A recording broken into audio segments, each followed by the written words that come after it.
Pemuda ini namanya Do Il-chul, dia adalah putra dari seorang legenda dikenal dengan sebutan Si Telinga Satu. Si Telinga Satu ini telah meninggal, tapi bakatnya dalam sudah menurun ke sang anak. Il-chul sendiri sekarang masih mahasiswa tapi kemampuannya dalam menganalisa lawan di meja patut diacungi jempol. Selain bisa membaca kartu musuhnya, Il-chul juga bisa mengamati gerakan mereka yang katanya membuat ritme tertentu sehingga dari situ Il-chul bisa memperkirakan kartu mana yang bisa melemahkan lawan-lawannya. Dengan kemampuan ini Il-chul mendapat julukan sebagai seorang tasa, saking seringnya main di rumahnya si Jenggot.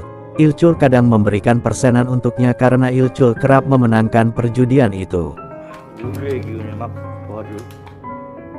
Namun di saat Il-chul sedang menikmati kemenangannya tiba-tiba seorang perempuan datang menyapanya. Sesungguhnya Il-chul sama sekali tidak mengenal perempuan itu, tapi karena Il-chul merasa iba akhirnya dia menuruti perempuan itu yang mengajaknya makan malam. Tanpa berkenalan perempuan itu tahu bahwa Il-chul adalah seorang tasa, kemampuan Il-chul ternyata sudah dikenal di seluruh penjuru Korea. Akan tetapi bukannya kagum perempuan itu justru meminta Il-chul untuk berhenti judi awalnya selalu menang sampai akhirnya selalu kalah, bahkan ia bisa kehilangan semuanya. Il-chul pun jadi penasaran siapa perempuan di depannya tersebut. Sayangnya perempuan itu langsung pergi karena ada sebuah mobil yang menjemputnya secara paksa. Begitu sampai kosan Il-chul terkejut karena ibunya tiba-tiba datang berkunjung. Sang ibu mengirimkan makan malam untuk anaknya, karena beliau tahu kalau sebentar lagi Il-chul akan ikut tes CPNS. Ia sengaja berkunjung ke Seoul untuk menengok putra sematawayangnya itu, tapi sikap sang ibu ini justru membuat Il-chul merasa bersalah. Ia memang satu-satunya harapan ibunya untuk mengangkat derajat keluarga mereka, apalagi setelah ayahnya meninggal tanpa warisan sepeser pun. Wajar kalau sang ibu menginginkan anaknya menjadi pegawai negeri. Jadi untuk memenuhi keinginan ibunya Il-chul tetap berangkat kuliah seperti biasa. Sayangnya ia tak bisa konsentrasi karena pikirannya cuma tentang. Namun sebenarnya bukan hanya menyita pikiran Il-chul, tapi juga tentang perempuan misterius yang bertemu dengannya kemarin. Il-chul tak tahu siapa namanya.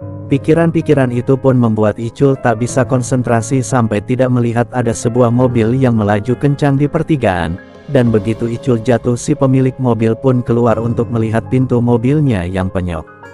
Ia kemudian menuntut Il-chul untuk menggantinya, dan tanpa rasa takut Il-chul bersedia membayarnya. Ternyata keberanian Il-chul ini membuat pemilik mobil itu merasa tertantang. Ia kemudian berniat menantang Il-chul tanpa Il-chul sangka pemilik mobil itu adalah kolega dari perempuan misterius yang kemarin mencuri perhatiannya. Ini pun mempertaruhkan sepeda Il-chul yang rusak dan juga pintu mobil yang penyok. Siapapun yang kalah harus bersedia menggantinya dengan yang baru, dan perempuan yang ternyata bernama Madonna itu menjadi bandarnya. Tadinya Il-chul mengira kalian ini akan berlangsung dengan cepat dan ia keluar sebagai pemenangnya, tapi ternyata laki-laki di hadapannya itu bukan musuh sembarangan. Il-chul yang selama ini dianggap sebagai tasa tiba-tiba menjadi tidak berdaya karena ia dapat kartu yang buruk terus-menerus pada putaran pertama. Il-chul pun kalah telak, namun Il-chul enggak mau menyerah. Ia sampai berhutang kepada si Jenggot untuk melanjutkan permainannya. Padahal di sini si Jenggot udah memintanya untuk berhenti, tapi Il-chul gak mau mendengar saran itu karena sekarang taruhannya bertambah satu yaitu bisa berkencan dengan Madonna. Sebenarnya Madonna sudah meminta Il-chul untuk berhenti, karena musuhnya bukan abal, namun sama seperti saran si Jenggot tadi, Il-chul tidak ingin memperhatikannya karena ia hanya ingin menang. Sayangnya Il-chul bernasib sial hari ini, ia kembali kalah telak persis seperti di putaran pertama. Akhirnya Il-chul pun berhadapan dengan para preman yang langsung menghabisinya. Hidupnya sudah di antara sadar atau tidak, hingga seseorang berhasil mengetahui pengeroyokan itu dan langsung menyelamatkan Il-chul. Orang itu bernama Iku atau biasa dikenal dengan si Mata Satu. Dia mengaku pernah berutang budi pada ayah Il-chul sehingga ia akan melunasi semua hutang Il-chul pada si Jenggot yang berjumlah sekitar 100.000 won. Il-chul pun kebingungan karena selama ini ia tidak pernah tahu kenalan ayahnya, namun dia tidak memikirkannya lebih lanjut karena badannya sudah terasa remuk. Lalu keesokan harinya Icul kembali bertanya kepada Aiko mengenai hubungannya dengan si telinga satu, alias ayahnya. Tapi Aiko tidak ingin menjelaskannya dengan detail, ia justru menceritakan kehebatan si telinga satu dengan para legenda Taza yang lainnya. Tadinya Icul mengira kalau Aiko adalah salah satu Taza legenda, karena jika itu benar maka Icul ingin belajar lebih banyak dari dirinya.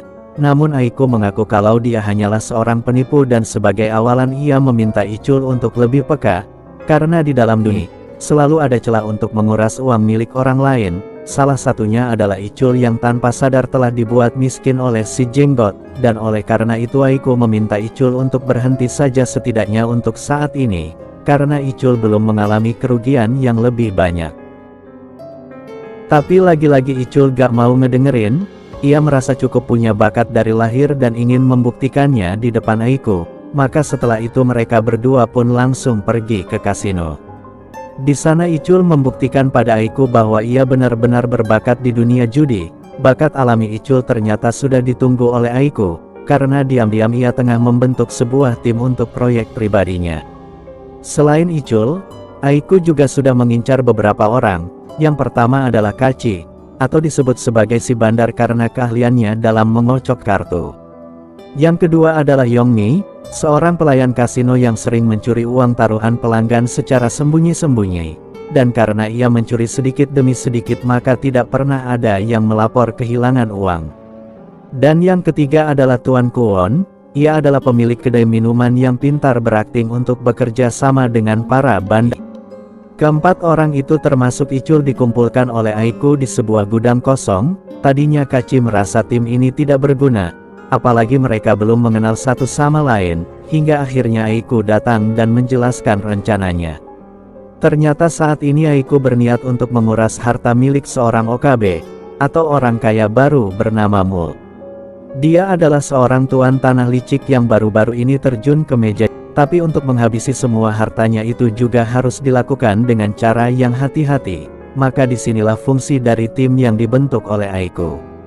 Nanti Kachi dan Yongmi akan berpura-pura menjadi suami istri yang ingin membeli tanah melalui Mul, namun untuk mengusik harga diri Mul, Yongmi dan Kachi harus membuat Mul merasa kesal, karena kalau ia kesal maka Yongmi dan Kachi akan lebih mudah untuk menyeretnya ke meja perjudian. Lalu sama seperti trik lama Yongmi dan Kachi awalnya akan mengalah, mereka berdua membuat Mul seolah-olah menjadi pemenangnya, tapi saat Mul ingin merayakan kemenangannya Kachi dan Yongmi menukar kartu reminya yang membuat Mul mendapat kartu yang buruk. Disitulah titik kehancuran Mul, ia yang tadinya sombong akhirnya menelan banyak kekalahan. Dan strategi itu pun masih berlanjut di esok harinya. Yongmi dan Kachi pergi ke kantor Mul untuk membatalkan rencana mereka membeli tanah. Bahkan mereka berdua dengan sengaja mengatakan kalau Mul adalah pecundang, sehingga membuat Mul pun naik darah dan Mul akhirnya ingin mencari judi yang hebat, dan disinilah Icul dan Tuan Kwon mengambil peran. Tuan Kwon berpura-pura menjadi seorang pengusaha dan punya keponakan yang pintar berjudi, dan tanpa pikir panjang Mul pun kemudian merekrut Icul untuk menjadi rekannya di meja pan. Jadi tanpa menunggu lebih lama lagi, esok malam Mul kembali menantang pasangan Yongmi dan juga Kachi. Lagi-lagi Yongmi dan Kachi menggunakan trik lama, mereka berdua sengaja mengalah di awal dan membuat Mul seolah-olah jadi pemenangnya.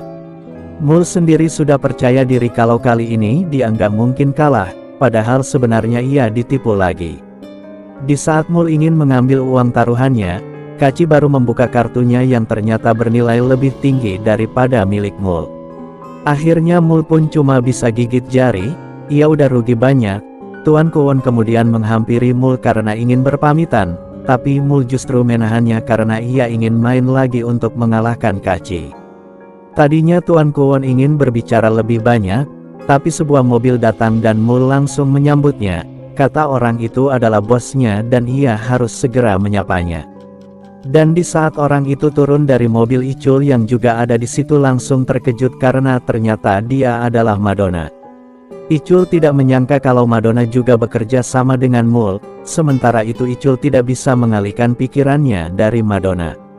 Ternyata Mul dahulu berutang pada Madonna dengan alasan investasi. Mul mengaku akan menggunakan uang itu untuk membangun sebuah gedung. Padahal sebenarnya Mul menggunakan uang itu sedangkan gedung yang dijanjikan oleh Mul itu tidak pernah dibangun karena uangnya sudah habis tanpa sisa. Oleh karena itu Icul pun berusaha mengingatkan Madonna kalau Mul ini cuma seorang penipu. Ia meminta perempuan itu untuk menarik semua uangnya dari Mul, karena sekarang Icul dan teman-temannya sedang menguras hartanya Mul. Namun informasi Icul ini malah membuat Madonna merasa bingung. Ia tak mengerti kenapa Icul repot-repot memberitahunya, toh kalaupun Mul memang penipu cuma Madonna yang akan dirugikan. Dan dari pertanyaan Madonna itu akhirnya Icul menyadari kalau ia sebenarnya menyukai perempuan tersebut. Tapi ternyata perasaan itu tidak berarti apa-apa di dunia. Tangan Madonna hari ini memang bertujuan memancing Icul untuk membuka rahasia tim Haiku. Akhirnya setelah mengetahui bahwa dirinya telah ditipu, Mul mengerahkan seluruh anak buahnya untuk menangkap Kaci dan juga Yongmi. Tuan Kwon sebenarnya sudah berusaha menyelamatkan mereka berdua, tapi karena anak buah Mul sudah merajalela, Kaci pun menyuruh Yongmi menemui Tuan Kwon untuk menyelamatkan diri, sedangkan Kaci akan mengorbankan dirinya di sini supaya anak buah Mul itu tak mengejar para anggota tim Haiku yang lain. Sementara itu nyawa Icul juga sudah berada di ujung tanduk, namun untungnya Haiku datang tepat waktu. Ia berhasil menyelamatkan Icul dan membawanya kabur dari pasukan Mul. Esok harinya Icul sudah terbangun di markas Haiku, sayangnya anggota mereka kurang satu yaitu Kaci yang telah berhasil tertangkap. Hal itu yang akhirnya membuat para anggota tim ini menganggap Icul berkhianat sampai mengorbankan salah satu anggota mereka. Icul pun tak membela diri, ia bahkan menanyakan alasan Haiku ingin menyelamatkannya, karena ternyata Haiku dulu pernah mengkhianati si telinga satu hingga nyawa ayah Icul pun dihabisi oleh jam yang disebut dengan si iblis. Dan setelah mendengar cerita ini Icul pun langsung marah, tanpa berpamitan ia segera pergi dari tempat tersebut. Sementara itu di tempat lain, Madonna dan Mul berencana untuk balas dendam kepada Icul dan teman-temannya. Tapi karena sadar kalau masih ada Haiku di balik kelompok tersebut, maka Madonna pun berencana minta tolong pada si iblis untuk menghabisi mereka semua. Dan sejak kejadian itu Icul kembali mendatangi rumah-rumah dan mengalahkan para penjudi yang ada di sana. Permainan Icul memang mengerikan, ia bisa membuat orang-orang kalah dalam sekejap sampai tidak mau bermain dengannya. Namun pada suatu siang ada seseorang yang justru ingin bertemu dengannya dan orang itu adalah Kaci.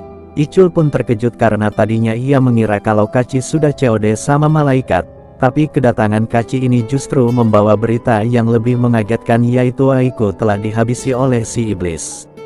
Icul lantas merasa lebih marah, ia kemudian berniat untuk membalaskan dendam Haiku, karena ia baru menyadari kalau si iblis memang punya dendam juga terhadap Haiku.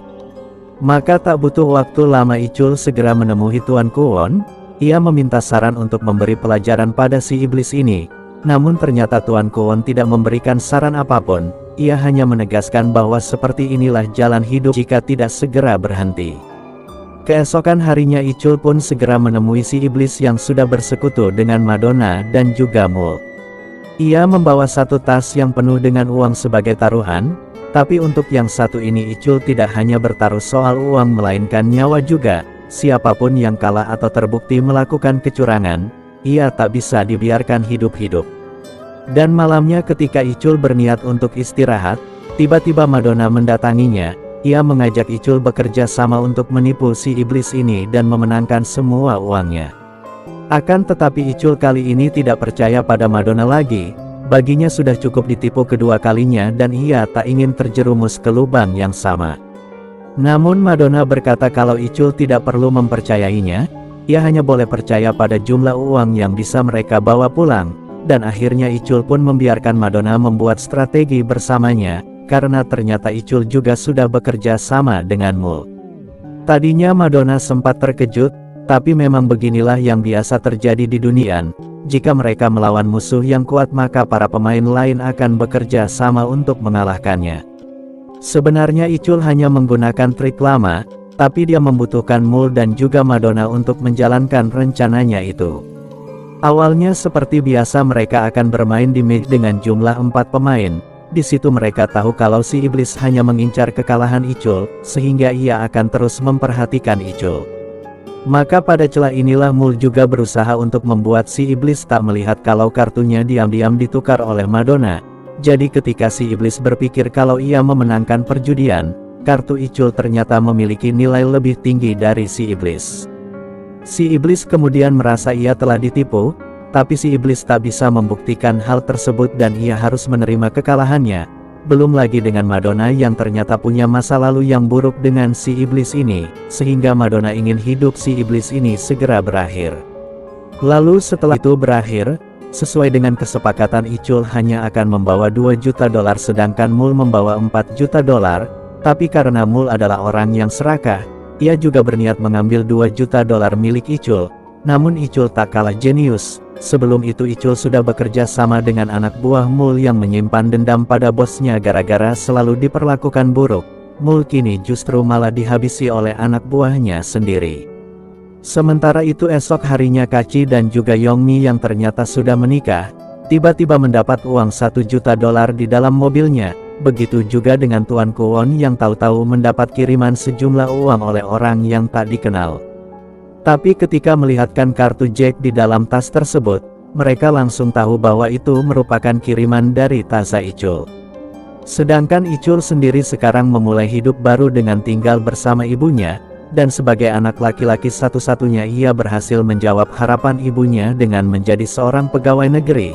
Kini Icul benar-benar berhenti, ia ingin hidup sederhana dan berbahagia dengan ibunya. Lalu film ini pun selesai.